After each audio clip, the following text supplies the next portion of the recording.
பெண்மை எனது பெருமை, அதை பற்றி ஒரு சின்னதாக கவிதை.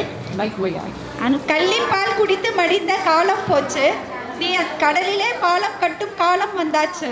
உனக்கெல்லாம் படிப்பதற்கு என்ற கேலி போச்சு, அந்த படிப்பையே கற்றுக் கொடுக்கும் ஆற்றல் உன்னுள் வந்தாச்சு. வீட்டை விட்டு தாண்டாதே என்ற வார்த்தை போச்சு, உன்னால் விண்வெளிக்கே பறக்கும் துணிவும் வந்தாச்சு. குடும்பத்தை கவனி என்ற கட்டளை போச்சு, இந்த நாட்டையே காக்கும் துணிவு உன்னுள் வந்தாச்சு.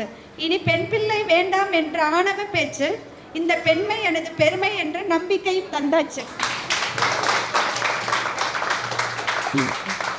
ப்ரிப்பேர் பண்ணல, பயமா இருக்குன்னு சொல்லிட்டு வெளுத்து கட்டிட்டு போயிட்டாங்க. நல்லா இருந்துச்சா கவிதை? சரி, இப்போ இந்த கவிதை கூட இன்னொரு கவிதை ஆட் பண்ணலாமா? ஜிலானி வாங்க. ஜிலானி பெண்கள். Check check. ஹலோ, கவிதை ஆரம்பிக்க போறாங்க, ஒரு நிமிஷம். ரெடியா? ஓகே.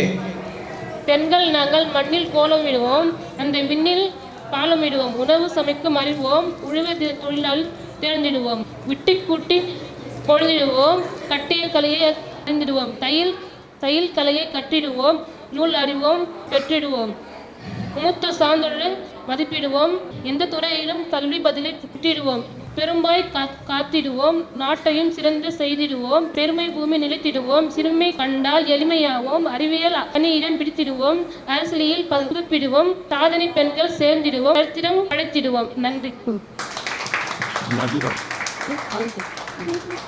Super super Jilani.